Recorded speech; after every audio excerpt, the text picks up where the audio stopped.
are so excited to have Dr. Jess with us. She is the Chief Veterinary Officer at Anipanion, who's been a longtime partner of ours at ViziSites.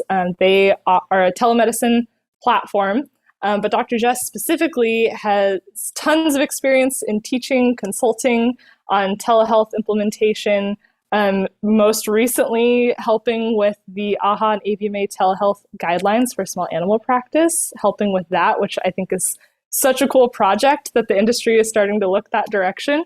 And she really is just a great resource to be talking about how you can use this new technology that is a little bit scary for some, and really use it to your advantage in the practice and save time, save money, and honestly serve your patients better in a lot of ways too. So without further ado, take it away, Dr. Jess. Thank you. All right, I'm going to, let's make sure this works, share my screen, and then let's push play. All right, does that look good? Looks great. We can see it. Thank you. All right, if anyone has questions throughout this, I am totally game with, if you want to interrupt me and ask me to dive into something deeper, please don't hesitate. I kind of love having a little bit more conversation and engagement. So hit me with all of the questions. So today we're going to talk about efficiency in workflows with telehealth.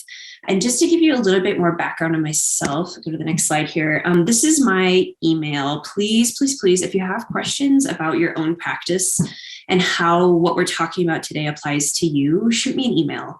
As I've been doing this over the years, that deep realization that every single practice is 100% different staff, different clients, different demographic, different amounts of cell signal, different PIMs. Like there's no one size fits all answer when it comes to telehealth. It's a very personalized decision. And so if you want some help with that, shoot me an email. This is what I do all day. It's what I'm passionate about doing, is helping my colleagues understand how to bring technologies and telehealth into their practices to make their lives easier. So don't be afraid to hit me up. And then for a little background about myself too, I'm a 2013 grad of University of Illinois, and I actually grew up on a farm in the middle of nowhere, Illinois. Really thought that I was going to do mixed and large animal practice. And as I was learning more about large animal practice and how large animal businesses work, farms, and understanding those workflows, I really fell in love with like that systems thinking of workflows around animal health. And a lot of it was back with some of my dairy experience with, if I can walk onto somebody's farm and improve the patient's health or the animal's health, thus making the farmer more money, meaning maybe he can hire a part-time worker and he can, have somebody else do his afternoon milking, and now he can go to his kid's baseball game, right? Healthier animals, happier farmers. There's so many wonderful ways that we can improve that whole system and everybody involved. And that's how I really view telehealth. It's good for the patient. It's good for the business. It's good for the doctors. It's good for the clients. It just takes sort of taking a leap and understanding that it's going to be a little weird and uncomfortable at first, but it's really going to improve all aspects of our businesses and relationships if we can dive into it. So I always start off with some definitions because there's still a lot of confusion about what is telehealth, what is telemedicine, and big difference here in that telehealth is just that sort of general broad term about any sort of electronic communication about a patient. Does not require a VCPR. Anybody can provide telehealth, from the random person who is getting paid to do it by one of these giant sort of aggregators or, your Chewy's and Banfields of the world, all the way down to, maybe it's your CSR providing a dose of Benadryl by phone, right? That is all telehealth. Telemedicine is going to be when we specifically have these patients' medical records, we have enough medical knowledge to make a judgment about a patient, and we have a VCPR intact. That's a very, very small amount of what we do. The majority of what we should be doing as business owners and as veterinarians is truly telehealth. So we'll go into this more, but telehealth is where those efficiencies are gained. Telemedicine is a wonderful service to provide, but it's not really going to be the whole thing that we talk about today. So what I love to do is just have you sit back and think about what your current practice problems are. Like when you walk into work in the morning, what do you just like sigh and put your head in your hand and think like, oh my gosh, I have to do this again? Is it because you have way too many patients? Is it because you have, not enough technicians, not enough vets? Your workflows have had to change because the pandemic is forcing social distancing. You've got a puppy owner that needs a conversation about nutrition because they want to feed raw at the age of 8 weeks, but you don't have time to educate them. There's so many things that are problematic in our practices that we can actually fix using telehealth. And these problems we're experiencing every day are actually really resulting in some issues for us as veterinarians or for our staff. It's hard for us when we know that people are waiting too long, or when our patients aren't getting the care they need as quickly as they are, or we know that we're working inefficiently and we could be doing this so much better. So all of these problems really result in longer term issues, which can eventually result in staff turnover because they're burned out. So we can absolutely not necessarily fix all of these problems, but really help to alleviate some of them with increased efficiency using telehealth. And so when and where are you able to improve those practice workflows? Maybe it's education, right? Maybe you have a technician who has to go on maternity leave next month, but she still wants to make some money. Why can't she be providing telehealth nutrition visits to all of your new puppy owners, right? Let's think out of the box a little bit with your staff and with your clients and what your needs are, and figure out how we can alleviate some of these issues. So we're going to go through a bunch of different workflows, some different medical conditions. But in general, the practices that use Anipanion, we see the most success in the ones who are starting off with these following appointment types, right? The Spay, Neuter, Rechecks. These are great. Like, bake the cost of a telehealth recheck into the cost of surgery. Like $10-15. All they have to do is text you a picture of this dog's neuter incision. And we all know that 98% of them are going to be normal anyway. And it's a really, really easy way for your tech to look at that and go, looks good. Hey, by the way, did you remember that your dog needs heartworm prevention? And now you've turned that into a sales point too, right? And so spay, neuter, rechecks, other minor surgeries, behavior and nutrition are huge opportunities for telehealth. Nobody wants to do a behavior consultation on an aggressive dog in the clinic, right? We don't want that dog anywhere near our staff. We don't want it anywhere near our other clients. Why can't we provide that through telehealth where everyone's happier? Same with our anxious pets or our fractious cats. If we ask somebody to bring in a fractious cat for some sort of, behavior consultation, chances are we're just going to stress it out more, and then it's going to block or have some other crazy cat stress issue. And it'll probably be hissing at us and swatting at us, when instead, maybe we could do this via telehealth. And we can ask the pet owner, hey, can you just lift that cat's lip while he's taking a nap on the couch? Like, we're able to get more medical information through telehealth sometimes than we can than if the animal's in the clinic. And like I said, nutrition is a great one. Minor injuries and illnesses, those little scratches at the dog park, or the dog that ate the pizza crust up off the sidewalk and vomited once, but is BAR otherwise, keep them out of the clinic. We want surgeries in clinic. We want dentals in clinic. We want diagnostics in clinic. We don't want the little things in there. They're taking up space. They're not as revenue driving for us. So we can definitely aid our efficiency by keeping those out. And then chronic and palliative care is one of my favorite places to provide telehealth for medical reasons. No reason we need to ask this old lady with this old dog to be bringing it in, when we can ask some great quality of life questions and have her film her dog walking up and down the stairs, and we can get a pretty good idea of how he's moving, right? So think out of the box a little bit. Think about what appointments you don't want in your clinic, and pick one. Don't go crazy all at once. Let's pick one, start small, and go from there. And I really think that you'll start to see some results pretty quickly. Now, the next thing that I want to talk about here before we really dive into some of these workflows is the idea of hiring virtual help for improved efficiency. There are hundreds and hundreds and hundreds of technicians and veterinarians out there who don't want to be in clinical practice for a huge variety of reasons, that want to use their brains. So why are we not asking them to help our clinics be more efficient too? And so if you are a clinic who is absolutely swamped and you need another veterinarian, but there's just nobody to come in, why not hire a virtual veterinarian? Sure, they can't provide dentals. They can't, do your lumpectomies for you, but they can provide a ton of great triage, can handle some of those minor medical issues, and really take a lot off the plate of your team in clinic.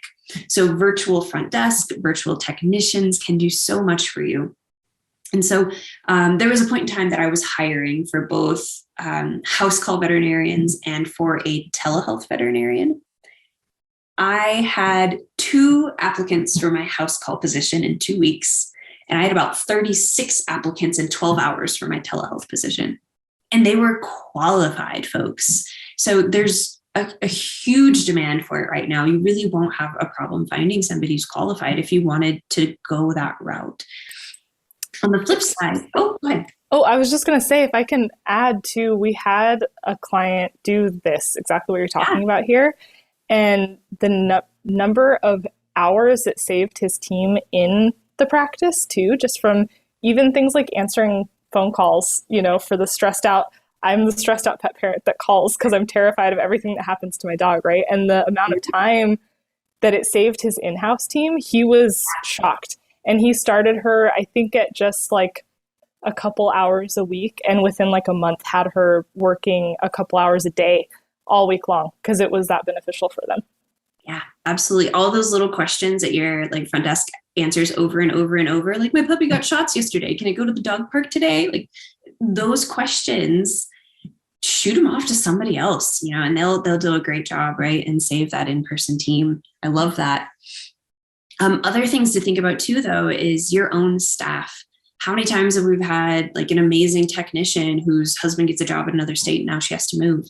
Why can't we keep her on the payroll, right? She knows the clinic, she knows the staff, she knows our workflows. Let's keep her on as a virtual tech. So with the first company that I did telehealth with, we hired only technicians who could no longer be in the profession due to injury. And so we had somebody who had a bad back, we had somebody who had terrible knees, all due to, I lifted a Great Dane on the table, or too many years kneeling on the floor, right? So again, brilliant brains, great educators, wonderful customer service, but sometimes our bodies just don't work for us anymore. And so there's a huge pool of people out there that really want to still be involved in the industry. And this is a great way for them to do it. In addition to that fact of, you can use your own staff a little differently. So somebody's kid is sick and, we've got to go home to pick them up from school and be with them when they're on the couch. Why can't that vet or technician then do your rechecks virtually while their kid is watching cartoons on the couch, right? So there's a lot of ways that we can still support our team through offering them more flexible work by embracing telehealth.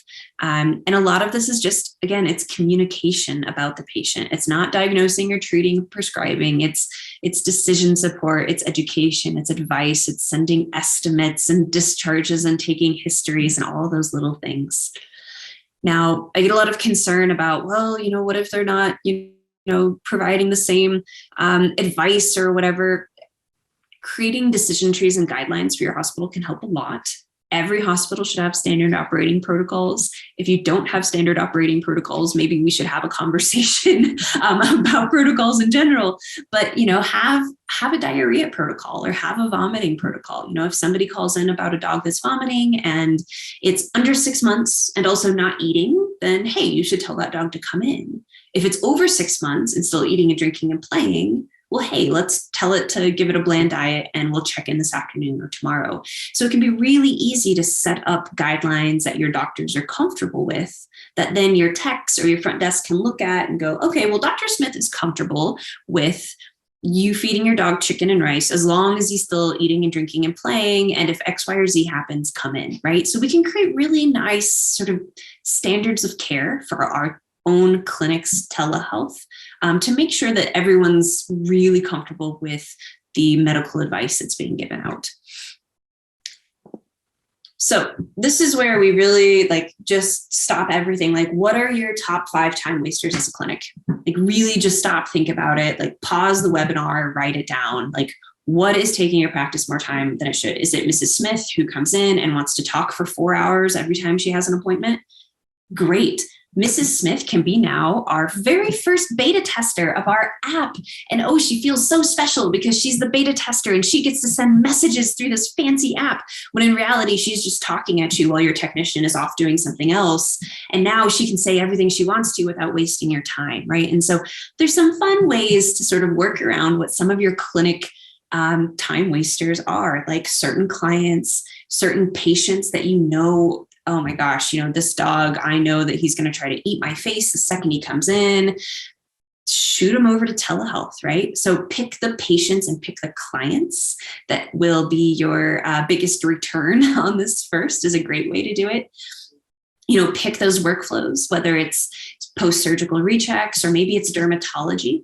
There was an awesome study done in the EU with a veterinary dermatologist that showed that veterinary dermatology visits done in person and in telehealth had exactly the same treatment outcomes. There was not one that was better than the other. Dermatology is a wonderful place to start because most of us can see like that flea allergy dermatitis with a naked red butt, like from across the room, right?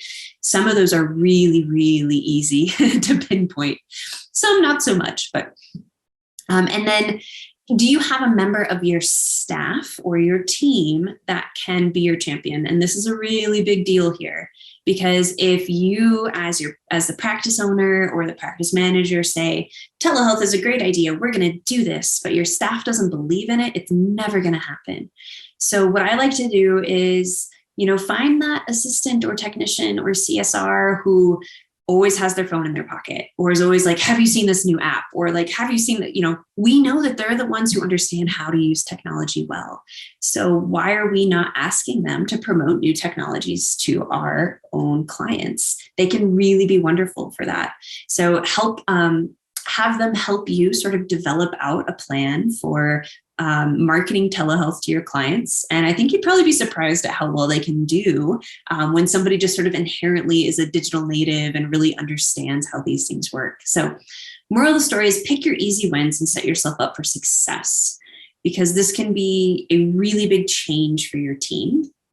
And if we say we're going to go all in, everything telehealth, totally paperless by next week, no, everyone's going to quit. It's going to be a miserable, miserable ride. But if we say, we're going to start telehealth rechecks with 20 clients over the next month, work it up from there, see how it goes, then great. We're setting ourselves up for success. We have a goal. We have, the first people that we're going to start with as our little beta testers, and then work yourself up from there. So we're going to start with a couple of different little workflows here. And I got to bring up curbside, that even though we're, not technically still in a pandemic, maybe we are, but everyone seems to have forgotten about it at this point. Curbside is still happening in some clinics, especially in bigger cities. It may happen again, because we very well may have another pandemic like next year. Who knows, right? But there's a lot of practices that actually kept curbside because they loved it and their clients loved it. And when I say curbside too, also think drop off. I'm kind of using these together, very similar workflows. And, I personally love it because fewer people in the building, right? We don't have a ton of people in the waiting room. We can be more efficient. However, phone calls, only phone calls, like 4 to 5 phone calls every time we're doing one of these workflows. Someone comes in, we got to do a phone call. Someone comes to get a history, we got to do a phone call. DVM does the exam, we have to do another phone call. Super, super inefficient on that front with the communication between the team and the pet owner. So maybe more efficient in the clinic with the team on the back end, but not on the front end when we're talking to the client.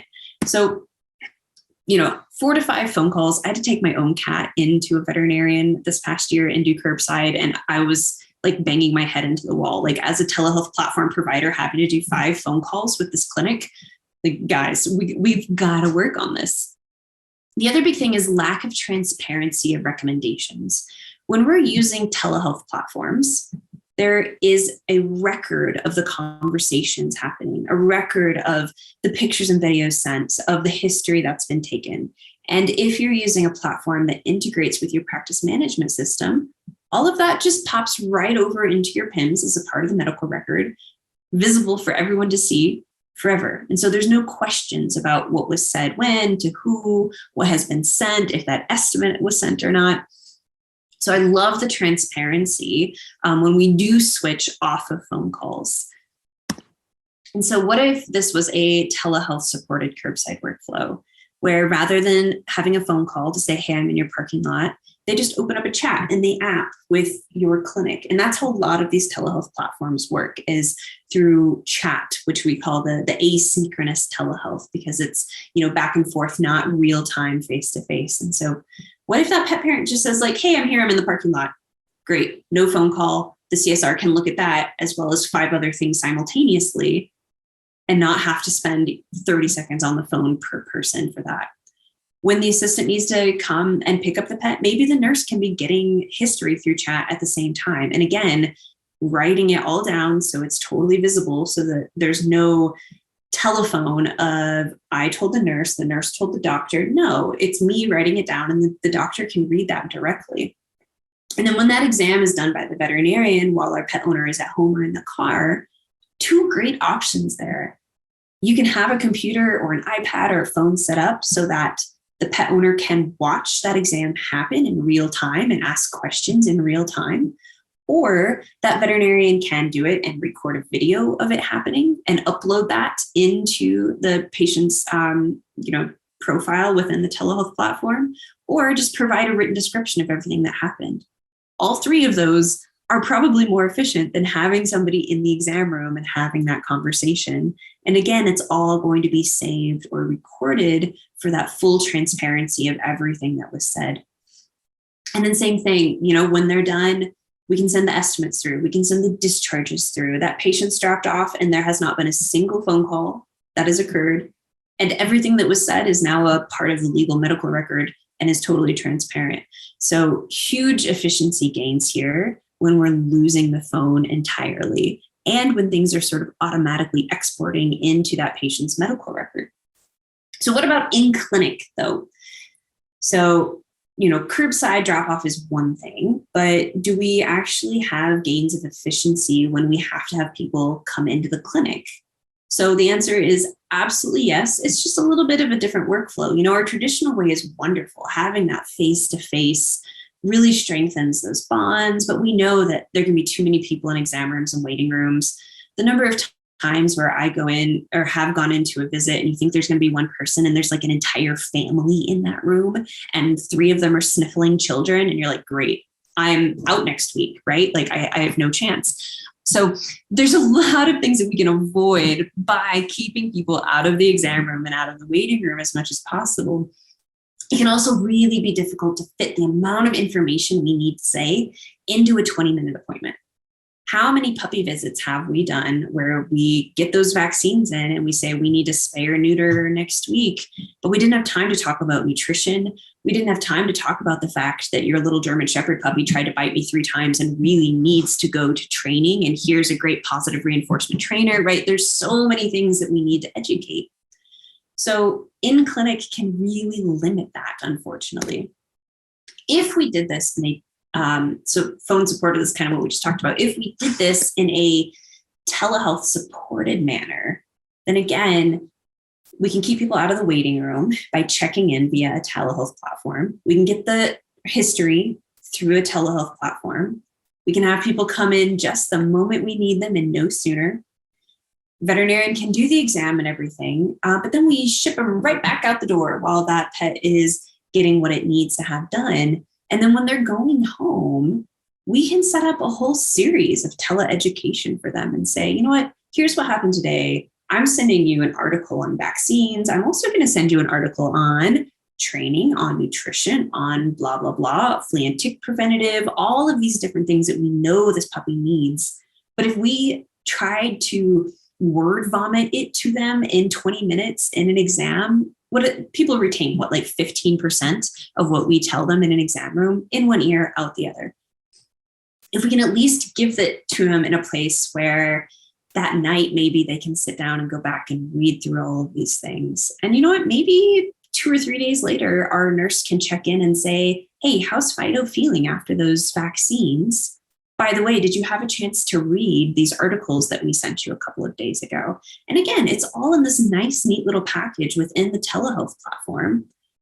And these telehealth platforms also offer things like shortcuts and canned responses. And so if somebody says, hey, tell me what I should feed my puppy through the telehealth platform, your nurse can just pull up the response of food, and it automatically inserts an entire thing that your clinic wrote up about your favorite foods or what puppies should be eating.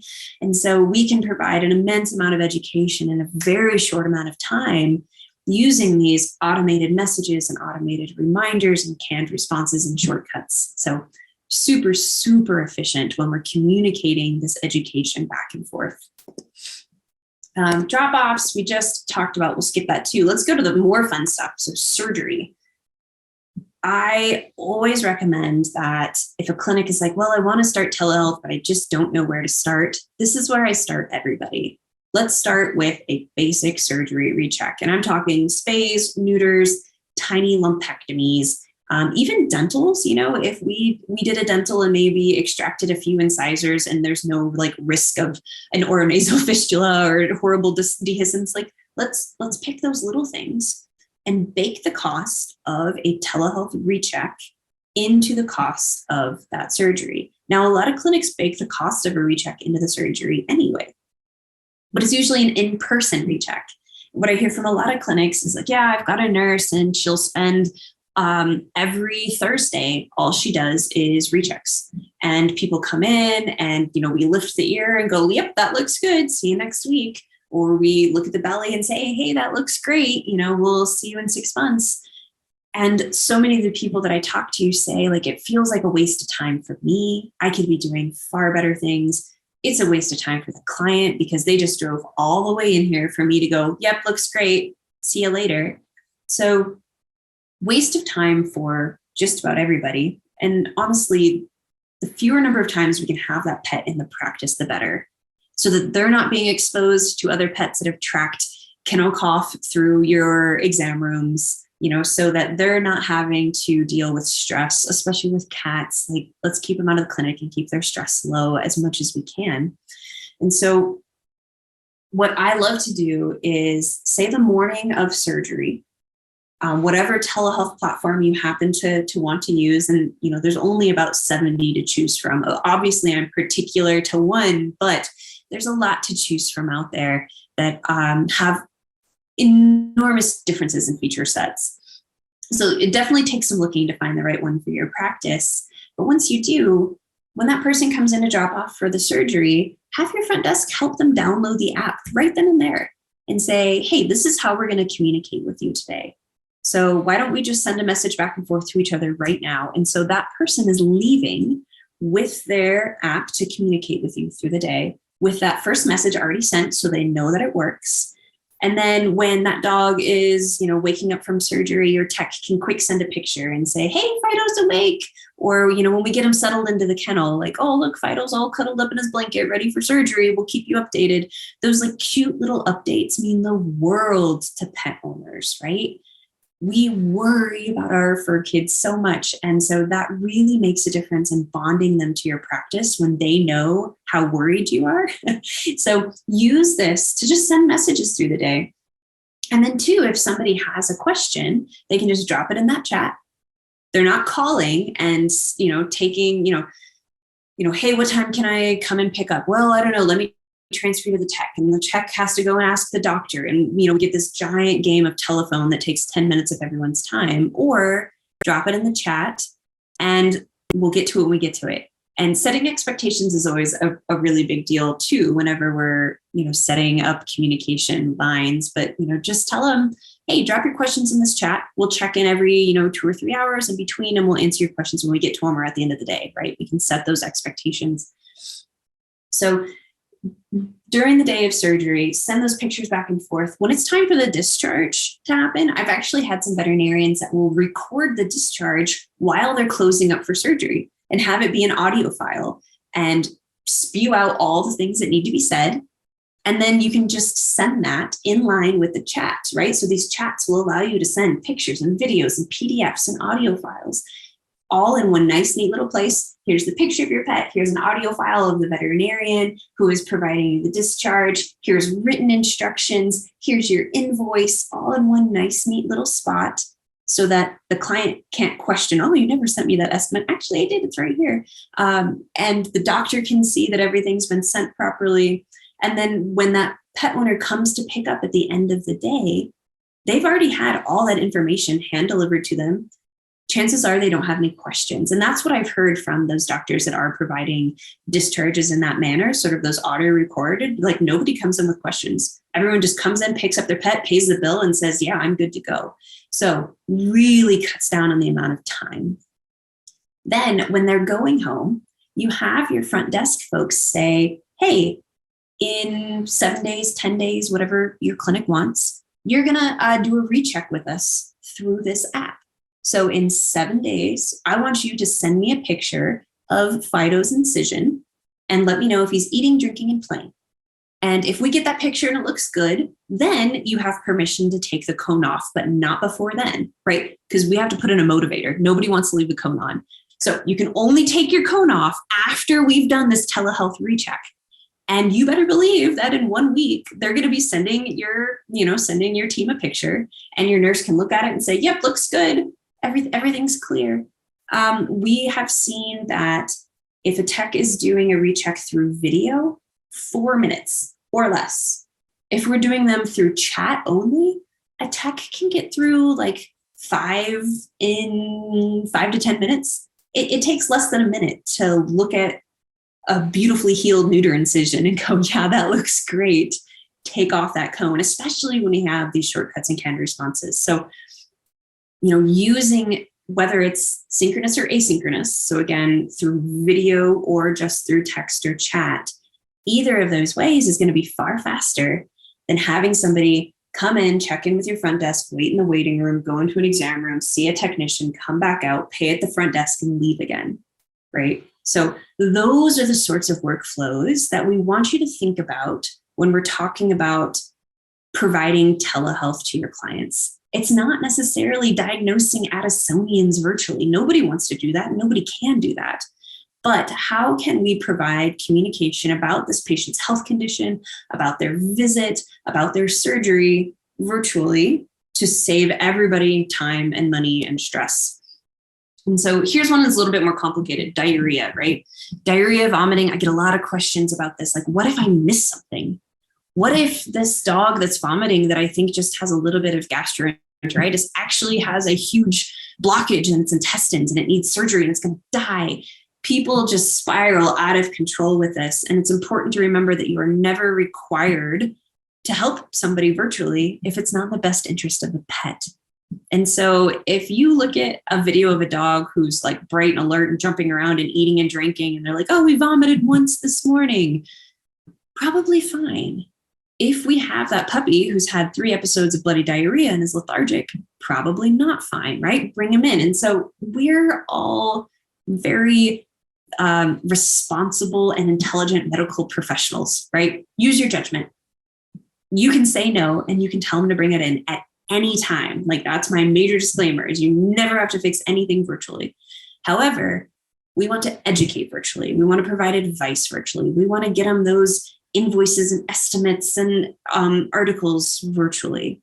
Convert everything else over that we possibly can virtually, and then keep the care in the clinic when necessary. So for diarrhea, for instance, in this case, and a lot of these are based off of cases that I've had, what if we say have somebody who we have a VCPR with them, they're a regular client, but they're out of state or they can't make it into the clinic, or maybe your clinic is so booked up that you just can't fit in a vomiting dog in between all the rest of the chaos you have.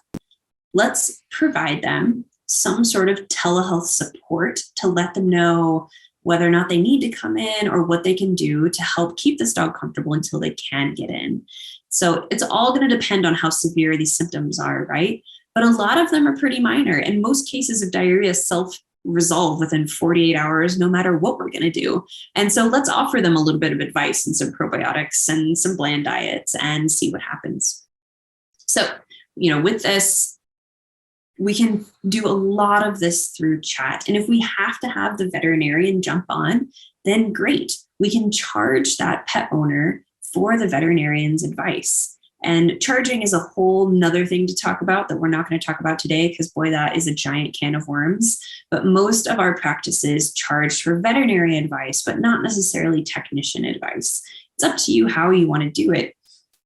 But a lot of practices are like, well, if I charge for veterinary advice through telehealth, I'm not going to make as much money as if they'd come into the clinic.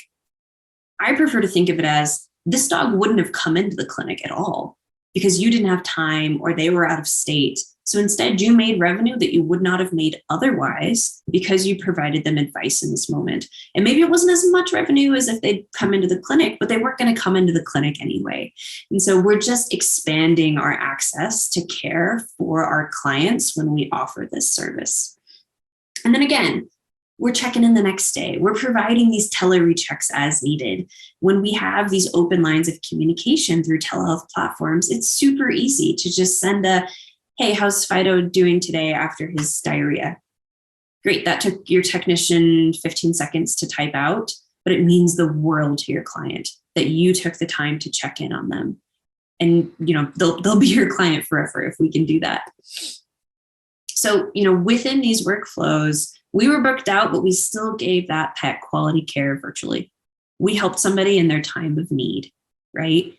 We could see maybe this patient in person, but sometimes it's, more convenient for us as veterinarians to not have them come in the clinic because we're working on a million other things. And so, don't be afraid to push off some of these pets that don't have to be in clinic. Keep them virtual, see what happens. Connected care is something that I really get nerdy and passionate about and can talk about this for hours. Connected care is the idea of using technological devices to aid in care. So this is smart collars. This is fancy litter boxes that send you text messages. This is pet cameras. And, there's all sorts of cool tech that we can talk about. But one of my favorite pieces of tech right now is literally a litter box that will send you text messages if your cat has been in it too long or is going in and out too often. And it actually has facial recognition cameras at the front of the litter box. So when your cat walks in, it's like, oh, this is cat number 1. And it weighs your cat. And then it weighs after your cat has urinated or defecated. And knowing which cat it is, it's like, oh, your cat has been in and out of the litter box 3 times today, which is average. And then when your cat's in and out 6 times, it's going to send you a notification that says, hey, something's up with your cat. You should get them checked out. So really, really wonderful ways for us to improve our patient outcomes, improve preventative care, and catch diseases early when we start to use some of these smart collars and litter boxes. And so if you have patients with like chronic diabetes or chronic cystitis or whatever, where we know that we can catch their problems early, if we just pay attention to how often they urinate, these connected litter boxes can be amazing tools for you. So let's think about a workflow in which we have some of these fun tools. And it may seem super like Star Trek-y futuristic, but these are on sale now. You can buy one for like $250. These are not anything crazy. They are currently in use. So what happens when your litter box text messages your client and says, hey, your cat needs to be checked out? Well, first, we've probably caught this cat before it is like lateral on the floor because its potassium is so out of whack from its bladder being too full from a blockage, right? We can catch them so much earlier that we can prevent that. When we can prevent those problems, now our client is paying maybe $300 for some fluids and catheterization instead of $3,000 for a PU surgery and a week's worth of hospitalization, which means that when that cat needs a dental, they can afford it. Or when that dog has a foreign body, they can afford it because they didn't waste all of their money on coming in for a dog scratch at the park or little things like that. And so providing telehealth can also really help our clients move their finances to a place that is more beneficial for them and for their pet, so that we want things in the clinic that need to be there. for both the client's sake and for our sake. And so in this case, again, we've got litter boxes, we're using telehealth, we're talking about things back and forth, we're doing exams and labs in clinic as needed, but we're doing as much as we can out of the clinic. Because we know that there are some medical conditions where the pet really shouldn't be in the clinic, whether it's incredibly contagious, whether it is a stress case. And so just remember that there are really incredible tools out there for these patients that can actually get you really quality medical data. So I get a lot of pushback of, oh, I can't get a patient's heart rate through telehealth. There are no fewer than 3 electronic stethoscopes on the market right now where you can train your client to just put it behind the elbow on the left side and you can get full recordings of chest sounds, right? So our resistance to providing telehealth because we can't get good medical data, that's not going to be an excuse for very much longer, because we have these smart collars that take temperature, pulse, respiration. There's one that will actually say your dog slept on his left side for 30% of the night, like really detailed information coming from these. So even if this seems a little futuristic right now, or a little like, oh, I don't have all these fun toys and things, it's not going to be very long before you have clients coming in with smart collars on their dogs saying, hey, look at this stack of data from my dog's smart collar. What do I do with this? Ugh, we're going to have to figure it out, right? But it's that sort of data that's going to allow us to provide care through telehealth in a much, much better way, right? Much more medically appropriate, and in a way that a lot of us doctors are much more comfortable with, because we know that the patient is not hiding as many symptoms. We'll have access to being able to see what's going on. And so skip that. So what is the whole point of providing telehealth? A lot of it is efficiency of our clinical workflows, efficiency of our team, improved time, but it's not just that. It is relationship building, it's trust building, it's better patient outcomes because we're picking up problems earlier, we're checking in on our patients more easily and more efficiently. Because if I can check in on 5 patients in 30 minutes by phone, but I can check in on 50 patients in 15 minutes by telehealth, I'm going to pick up a lot more issues. I'm going to talk to a lot more people. I'm going to have a whole lot of people getting back to me and saying, you know what, thanks for checking in. Fluffy actually hasn't been doing that great this week. Like, how many times do we call to do a recheck and we think that everything's fine because we haven't heard from them? And they say, actually, thank you for calling. I did need to talk to you. That proactive reach out from us to our clients is going to bring them right back into the clinic, or at least bring them back into our telehealth service, where we can start those conversations back over and get them back into our practice's ecosystem. So again, on the efficiency side, transparency, because we can integrate things with our practice management systems and just shuttle them right over rather than having to download things and upload things. Less stress to the pet. How much more efficient is it to not have that crazy, aggressive Rottweiler trying to eat everybody's face in the waiting room? Pretty efficient. And sending those forms and links and resources and estimates that are all in one nice, neat little place, so that we're not handing a stack of paperwork that's going to end up in the trash can, on the way out, but rather handing them a bunch of forms through their app that they can come back to and think about when they're ready. Because when they're in that exam room, right, they're retaining so little. You better believe that they folded up those papers and shoved them in their purse and forgot about them, or they, cleaned up their spilled Coke on their floorboard with them. So at least here, they're in one place. They can always come back to them. A lot of times when our clients are coming in to see us, they're scared, they're worried, they're concerned. They're not thinking about preventative care. They're not thinking about, well, you know what? Doctor says that my dog's diarrhea is probably from his raw food, but I don't have time to think about a food switch, right? Just drop that information into that telehealth chat and let them process it on their own time. And maybe in a week, just check in and say, hey, just checking on that diarrhea. By the way, did you read that article on dog food? Here's a link to a better dog food for your pet. And so we can come back to these people. We can slip them little bits of education, which then turns into little points for sales and service. Like, hey, you know what? Fluffy was coughing a lot last week. dental disease can cause heart conditions in some dogs, we should probably get Fluffy's teeth cleaned and have a chest x-ray done. Here's some information on that. And then just go off and do whatever else you need to do. You don't have to have a direct conversation, but rather just leave that information there for them to process, and they'll come back to you with questions once they've had it. It's a much less a lower pressure, less salesy way to provide education and sales and services to people. So we can talk about charging and marketing and efficiency and workflows and specific medical conditions for like the next 4 hours, but we do not have the next 4 hours. So if you have questions, I would absolutely love to hear them. Like I said, shoot me an email if you have specific questions. Otherwise, if you've got any questions now, hit me and let's talk about them. While those in the audience are thinking about any questions they might have, I was just going to add, from a pet parent's perspective, hearing this, the number of things that,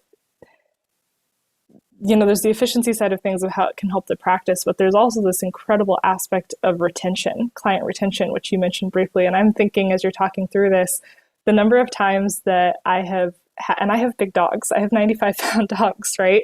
And had to get them into the car, into the vet for exactly what you're talking about, for them to look at her for 5 minutes, when I could have sent a picture or video, would have gladly paid to video call with them instead of stopping my work, in the middle of the day and driving over there.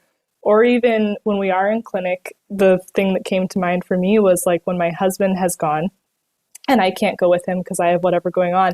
He comes home from the vet and I'm like, did they say this? What did he say about it? And my husband, gives me 3-word answers for everything. And I'm just like, oh my gosh, I wish that I had every word that they said to you. Yeah. That having all of that information sent, in the chat, like what you're talking about, would be incredible, as a resource. And then I can send a chat or ask a question or whatever later on, at a time that's convenient for me. And then your nurse can answer me, the next day or 2 days later. Like, that is such a powerful tool for keeping clients happy and wanting to stay with you forever. Absolutely. And especially as we're seeing more and more clients, I'm going to say like us, right? Millennials, like the millennials and Gen Zs are now the biggest pet owning population in the US. And there was a study that recently came out that showed that millennials and Gen Zs are spending on average $1,000 more per year on their pets than baby boomers. So we now have the largest pet owning population of people that are spending way more money on their pets. And their preferred method of communication is through text or chat. Yep. We don't want to be face-to-face. We don't want to do video calls. I don't even want to pick up my phone. Right. If only. Yeah. Right. We as veterinary clinics are often still serving a population of people that are no longer the biggest pet owning group and no longer our biggest spenders. So we really have to think about how we're going to serve our new generation of pet owners. And it's in a very different way than how we've ever practiced before. Yeah, absolutely. I think you did such a great job making it less scary too, realizing how many ways there are to use this technology that is not going anywhere anytime soon. You must have done a great job explaining it too, though, because there's no questions. So I think everyone understood everything you were talking about, which is awesome. Well, great. Like I said, if there are questions, shoot me an email. I love talking about this. And so I'm happy to talk with people one-on-one as well. Definitely. And for those of you that are here live or those of you watching the recording, we will also be sending this as a follow-up. We'll include Dr. Jess's information in there as well. So if you do have questions, you can get her email from there too, in case you missed it today. So we'll make sure you guys have that in your inbox in the next few days. But thank you so much, Dr. Jess, for taking time to talk about that today. We talk a lot about, for those of you that joined that are ViziSites clients, you hear us talk about efficiency all the time. You might be sick of it by now. So we thought it was so perfect that she has all these efficiency tips too from a telehealth standpoint. So thank you so much. And thank you for joining us. Thanks for having me. Have a good one.